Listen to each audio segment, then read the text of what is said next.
Me friends and ఫ్యామిలీతో సరదాగా బయటకు వెళ్ళటానికి కారు లేదా అయితే వెంటనే ఈ నెంబర్కి కాల్ చేయండి. నమస్కారం అలగడ్డ రవీంద్రనాథ్ గారు. నమస్తే అండి నాగరాజ్ గారు. కామారెడ్డిలో జరిగినటువంటి ఒక ఇన్సిడెంట్ అండి. ముగ్గురు కలిసి సామూహికంగా అది మర్డరా లేదంటే చనిపోవటం జరిగిందా, సూసైడ్ అనేటువంటి దాని మీద కూడా కొంత క్లారిటీ రావాల్సినటువంటి అవసరం ఉంది.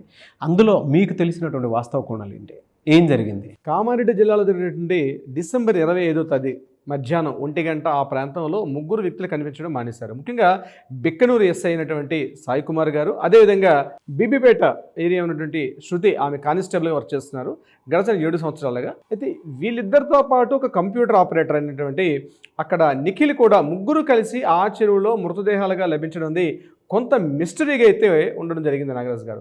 దీనికి సంబంధించిన గడిచిన 2 రోజులుగా వస్తున్నటువంటి వివిధ వార్తా కథనాలు కానీ మనం పరిశీలన చూసినట్లయితే ఇప్పటికీ కూడా డెత్ మిస్టరీ అనేది అయితే ఈ క్షణం వరకు మనకందరం మనం చూస్తున్న వీడియో క్షణం వరకు కూడా ఇట్స్ డెత్ మిస్టరీగా ఉంది. కొంతమంది కథనాలు చెప్తున్నారు ఏంటంటే ఇదంతా కూడా టోటల్గా ట్రయాంగిల్ లవ్ స్టోరీ నడిచిందని చెప్పి, ముఖ్యంగా సాయి కుమార్ గారు అదేవిధంగా కానిస్టేబుల్ శృతి వీళ్ళిద్దరు కూడా లవ్ చేసుకుంటున్నారని, ఈ మధ్యలో నిఖిల్ అనే పాత్ర ఎంటర్ అవడం వల్ల వీళ్ళు ముగ్గురు కలిసి సామూహికంగా బహుశా ఈ డెత్ జరిగి ఉండొచ్చు అని ఒక సస్పెక్ట్ చేస్తున్నారు. దీని మీద రకరకాల వార్తా కథనాలు వినిపిస్తున్నాయి. ప్రధానంగా చెప్పుకోవాలనుకుంటే ఒక ఆల్రెడీ మ్యారేజ్ అయ్యి ఒక పాప ఉంది, ఇంకొకటి గర్భిణీగా ఉన్నటువంటి భార్య సాయి కుమార్ గారి యొక్క వ్యవస్థ. కానిస్టేబుల్ శృతి ఎవరైతే మాట్లాడుకుంటున్నామో, ఈ ఇంతకుముందు బీబీపేటలో ఉన్నటువంటి కానిస్టేబుల్గా పనిచేస్తున్న శృతి, ఇది ఈఎంఐ ఆల్రెడీ మ్యారేజ్ అయింది, డివోర్స్ అయి సింగిల్గా ఉంటుంది ఈ శృతి గారు. ఇది కాకుండా కంప్యూటర్ ఆపరేటర్ నిఖిల్ అయితే ఇంకా మ్యారేజ్ కాలేదు. అయితే ఈ ట్రయాంగిల్ స్టోరీని కాస్త డీటెయిల్స్లోకి అంటే పోలీసులు అందించినటువంటి వివరాల విషయంలోకి మనం వెళ్ళగలిగినట్లయితే తెలిసిన విషయం ఏంటంటే సాయి కుమార్ గారు ఇప్పుడు ప్రెసెంట్ బిక్కనూరు ఎస్ఐగా పనిచేస్తున్నారు. అంతకుముందు ఆయన బీబీపేటలో ఎస్ఐగా పనిచేసినప్పుడే ఈ కానిస్టేబుల్ ఉన్న శృతి గారికి ఈమెకి మధ్య కొంత రిలేషన్షిప్, ఫిజికల్ రిలేషన్ కానీ లేకపోతే కొంత ఒక లవ్ ట్రాక్ నడిచి ఉండొచ్చు అనుకుంటున్నారు. అయితే వీళ్ళిద్దరి మధ్య లవ్ ట్రాక్లో ఎవరైతే కంప్యూటర్ ఆపరేటర్ అప్పుడప్పుడు అదే అంటే ఈ బీబీపేటలో ఉన్నటువంటి కంప్యూటర్ ఆపరేటర్ నిఖిల్ అప్పుడప్పుడు పోలీస్ స్టేషన్ సిస్టమ్స్ రిపేర్ చేస్తూ కొంత కంప్యూటర్ ఆపరేటర్ ఉండడం వల్ల ఆ పరిచయమైన వ్యక్తిని ఉపయోగించుకొని వీళ్ళిద్దరు లవ్ ట్రాక్ ఇతను ఉపయోగపడ్డారని. ఎందుకంటే ఎందుకు ఈ విషయం చెప్పాల్సి వస్తుందంటే నిఖిల్ కన్నా చాలా సంవత్సరాలు పెద్దది ఈ యొక్క శృతి, చనిపోయినటువంటి ఈ అమ్మాయి. సో ఈ నిఖిల్ అనే అబ్బాయి వీళ్ళిద్దరి మధ్య కాస్త సంబంధానికి కాస్త కొనసాగింపుగా ఈ అబ్బాయి కృషి చేసి ఉంటాడు అని పోలీసులు ఒక యాంగిల్ చెప్పడం జరుగుతుంది. మరొకటి ఏంటంటే ఈ శృతి దగ్గర వాట్సాప్ డేటా, అదేవిధంగా నిఖిల్ మధ్య జరిగిన వాట్సాప్ డేటాను చూసినట్టయితే వీళ్ళిద్దరి మధ్య కొంత సారూప్యత, కొంత ఏదో ఒక ప్రేమ వ్యవహారం నడిచినట్టుగా కూడా పోలీసులు మరొక యాంగిల్లో కూడా సస్పెక్ట్ చేస్తున్నారు. అయితే అనుకోకుండా సడన్గా సర్ప్రైజ్ ఏంటంటే ఈ అట్లూరి ఎల్లారెడ్డిపేట దగ్గర పెద్ద చెరువు, చాలా పెద్ద చెరువు, అది హైవేకి దగ్గరగా ఉంటుంది. కామారెడ్డి పరిసర ప్రాంతాల్లో చాలా పెద్ద చెరువుది. ఈ ప్రాంతంలో ముగ్గురు కలుసుకున్నారు. ఒక ఆమె నర్సంపల్లి నుంచి ఏమి రావడం, ఈ శృతి బస్సులో ఆమె రావడం జరిగింది. బైక్ నుంచి ఈ అబ్బాయి వచ్చాడు, నిఖిల్ ఏమో బైక్ నుంచి ఈ అబ్బాయి బీబీపేట నుంచి రావడం, అదేవిధంగా ఎస్ఐగా పనిచేసిన బిక్కనూరు ఎస్ఐ ఆయన కారులో రావడం. వీళ్ళు ముగ్గురు కూడా ఒక ప్రదేశంలో కలిసి కారులో మాట్లాడుకొని చెరువు దగ్గరికి వెళ్ళి అక్కడ ఏం జరిగింది అన్నది ఇప్పుడు డెత్ మిస్టరీ కనిపిస్తుంది. ఎందుకంటే అక్కడ దొరికినటువంటి ఆనవాళ్ళు అంటే పోలీసులు వీళ్ళు ముగ్గురు కనిపించలేదు. వీళ్ళు ముందేం చేశారంటే ఆచూకీ లభ్యని కేసు కింద పెట్టారంటే సస్పెక్ట్ చేశారు. వీళ్ళు ఎక్కడో తెలియనటువంటి ఒక ఐడెంటిఫికేషన్ లేకపోవడం వల్ల. తర్వాత వీళ్ళు మొబైల్ ట్రాకింగ్ చేసినప్పుడు ఆ చెరువు దగ్గర ముగ్గురు యొక్క మొబైల్ ట్రాకింగ్ ఇన్ఫర్మేషన్ తెలిసిన తర్వాత అక్కడికి వెళ్ళి పరిశీలించినప్పటికీ అక్కడ చెప్పులు దొరికాయి. అదేవిధంగా ఈ యొక్క ఒక మొబైల్ దొరికింది. అక్కడ నిఖిల్ తాలూకా మొబైల్ దొరకడం, మిగిలిన ఈ అమ్మాయి తాలూకా చెప్పులు మిగిలిన దొరికాయి. ఈ అబ్బాయి సాయి కుమార్ సంబంధించి ఎటువంటి ఇన్ఫర్మేషన్ కూడా మనకు దొరకలేదు. తర్వాత ఇమీడియట్గా అక్కడ గజయితగాళ్ళందరినీ పిలిచి అక్కడ ఎంక్వైరీ చేసినప్పటికీ 9:30-10 ఆ ప్రాంతంలో ముందుగా 2 మృతదేహాలు దొరికాయి. ఒకటి శృతి మృతదేహం, అదేవిధంగా ఆ అబ్బాయి నిఖిల్ దొరికింది. చాలాసేపటికి అంటే ఎర్లీ మార్నింగ్ 8:30 ఆ టైంలో ఈ సాయి కుమార్ గారి యొక్క మృతదేహం దొరికింది. అయితే నిన్న మనకు అందించిన ఇన్ఫర్మేషన్ ప్రకారం పోలీసులు ఇచ్చినటువంటి మనకు అందిన వివరాల ప్రకారం ఏంటంటే ముగ్గురు శరీరం మీద ఎటువంటి గాయాలు లేవు కాబట్టి బహుశా 4th పర్సన్ ఉండే అవకాశం లేదు, లేదా ఒకరికొకరు ఏమైనా గట్టిగా కొట్లాడుకోవడం మాట్లాడుకునే విషయం అంటే గాయాలు లేవు కాబట్టి ఆ రకమైనటువంటి ఒకరికొకరు తోసుకోవడం కానీ అట్లాంటిది ఏమీ లేదని చెప్పి పోలీసులు కొంత వివరం జరుగుతుంది. అయితే అసలు విషయం ఏం జరిగి ఉంటుంది, ఎందుకు ఈ ముగ్గురు ఇక్కడ ఈ ప్లేస్కి ఎందుకు వచ్చారు, అసలు ముగ్గురు యొక్క పర్సనల్ విషయాలు ఏం జరుగుతుంది విషయం మీద పోలీసులు మరికొంత కూలంకుషంగా వివరించే ప్రయత్నం కూడా చేస్తున్నారు. అయితే ఇక్కడ సాయి కుమార్ గారి యొక్క ఫోన్ మొబైల్ డేటాను చూసినట్లయితే అక్కడ ఆల్రెడీ ఒకటి తడిచిపోయి ఉన్నటువంటి ఒక ఫోన్ దొరికింది. అది కంప్లీట్గా ఫోన్ పంచిన పరిస్థితిలో ఒక ఫోన్ ఉంది. మరొకటి ఏంటంటే ఐఫోన్ ఆల్రెడీ ఉంది. ఐఫోన్ సంబంధించిన అది ఫేస్ ఐడెంటిఫికేషన్ ఉన్నటువంటి విషయం కాబట్టి ఆ ఫోన్ కూడా ఓపెన్ చేసే పరిస్థితులు లేరు. సో టోటల్గా ఫోరెన్సిక్ డిపార్ట్మెంట్ వాళ్ళంటే ఉన్నటువంటి లభించినటువంటి ఆధారాలను తీసుకెళ్లి ఫోరెన్సిక్ డిపార్ట్మెంట్లో ఇవ్వడం, పోలీసులు ఆ మొత్తం ఒక కంప్లీట్గా డీకోడ్ చేస్తున్నారు.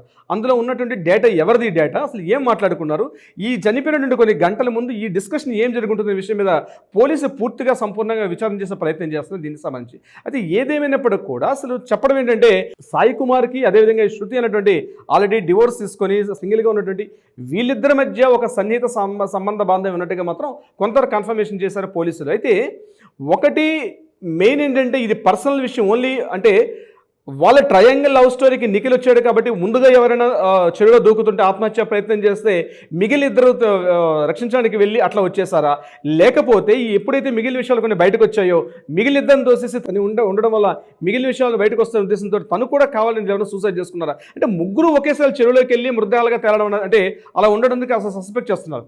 జనరల్గా ఇద్దరు ఉంటారు ఎక్కడైనా, ఒకవేళ మాటని ఇద్దరు కలిసి చేపట్టుకొని దూకినట్టు సందర్భాలు ఉంటాయి లాస్ట్ మినిట్లో. అయితే ఇక్కడ పోస్ట్ మార్టం రిపోర్ట్ ప్రకారం మనకి ఈ రోజు కొంత ఇన్ఫర్మేషన్ ప్రకారం ఏంటంటే ముగ్గురు ఒంటి మీద ఎటువంటి గాయాలు లేవు కాబట్టి ముగ్గురు వెళ్ళారు. సో ముగ్గురు ఏ రకంగా వెళ్ళి ఉంటారు అంటే ముగ్గురు వెళ్ళాల్సిన అవసరం ఏముంది, అందులో ఏ ఇద్దరైనా ఒక వ్యక్తి దాన్ని అడ్డగించే ప్రయత్నం చేస్తారు కానీ ముగ్గురు ఒకేసారి వెళ్ళాల్సిన అవసరం లేదు కదా. ఇందులో ఎవరు ముందు ప్రేరేపించారు అనే విషయం మీద పోలీసులు పూర్తిగా ఇంట్రాగేషన్ చేస్తున్నారు. బహుశా నాకు తెలిసి రేపు ఉదయం రేపు ఆఫ్టర్నూన్ కల్లా దీని మీద కీలకమైన విషయాలు వచ్చే అవకాశం ఉంటుంది. ఏదేమైనప్పుడు కూడా డిపార్ట్మెంట్ పరంగా ఇటువంటి ఈ సూసైడ్స్ ఆత్మహత్యలు డెత్ లిస్టులు రావడం అనేది కొంత ఆందోళనకరంగా ఉంది. ఇంకొక యూత్ జనరేషన్ అందరూ కూడా 30-32 ఏళ్ళ వయసు 33 ఏళ్ళ వయసు ఏజ్ గ్రూప్ కాబట్టి ఇటువంటి సంఘటన జరగడం మాత్రం కొంత పోలీసు వ్యవస్థ మాత్రం కొంత కలవరపడే గురి చేస్తుంది. ప్రధానంగా ముఖ్యంగా ఈ అమ్మాయి కూడా ఈ 7 years నుంచి ఈ అమ్మాయి అదే ఏరియాలో కానిస్టేబుల్గా పనిచేయడం కూడా కొంతవరకు వివాదాస్పదం. ఎందుకంటే డిపార్ట్మెంట్ అన్ని సంవత్సరాల పాటు కంటిన్యూ ఒకే స్టేషన్లో ఉండరు.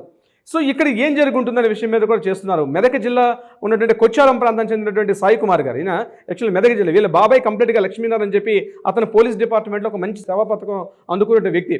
అతన్ని ఆదర్శంగా తీసుకుని డిపార్ట్మెంట్లోకి వచ్చారు. అంటే అంతటి ఆదర్శాలు కలిగిన ఒక వ్యక్తి ఎందుకు ఈ రకంగా ప్రవర్తించి ఉంటారు? కేవలం స్త్రీతో ఉన్నటువంటి ఒక వివాహితర సంబంధాలు, లేకపోతే స్త్రీతో ఉన్నటువంటి ఆర్థిక సంబంధాల, ఏ సంబంధాలు దీనికి దారితీసి ఉంటాయని చెప్పి విషయం మీద పోలీసులు కంప్లీట్గా దాని మీద రీసెర్చ్ చేసే పనిలో ఉన్నారు. నాకు తెలిసి 1-2 days దీని మీద పూర్తి ఇన్ఫర్మేషన్ బయటకు వచ్చే వెలుగులోకి వస్తుంది.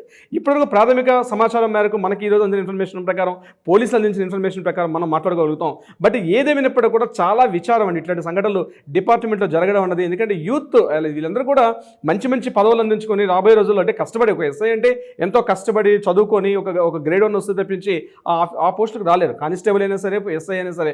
ఈ నిఖిల్ అనే ఆపరేటర్ తాలూకా ప్రాతిధ్యం ఏంటి, ఎందుకంటే వీళ్ళిద్దరి ఏజ్ మధ్య ఈ కామన్గా ఉంది. ఈ నిఖిల్ అనే వ్యక్తికి ఈ చనిపోయిన శృతికి అమ్మాయికి మధ్య age more than 7 years 6 years పైన ఉన్నట్టుగా కనిపిస్తుంది మనకు అక్కడ. సో ఇటువంటి ఏజ్ గ్రూప్లో ఎందుకు సామూహికంగా చేశారు? ఒక డెప్త్ మిస్టరీ అయితే కంప్లీట్గా కనిపిస్తుంది. పర్టికులర్గా ఆ చెరువు దగ్గరికి ఎందుకు వెళ్లాల్సి వచ్చింది? ఈ ముగ్గురు కాకుండా 4వ వ్యక్తి ఎవరైనా ఉన్నారా అన్న విషయం మీద పోలీసులు చాలా డీటెయిల్గా ఎంక్వైరీ చేస్తున్నారు. ముఖ్యంగా డిపార్ట్మెంట్ పరంగా ఇట్లాంటి జరగడం మాత్రం ఎవరు కూడా అంత హర్షించే విషయం అయితే కాదు నాగరాజ్ గారు. ఏదేమైనా ఇలాంటి సంఘటనలు అయితే దురదృష్టకరం. ఫర్దర్గా ఏ విధంగా ఉంటుందనేది చూద్దామండి. Sir thank you so much Ravindranath garu. Thank you so much Nagaraj గారు.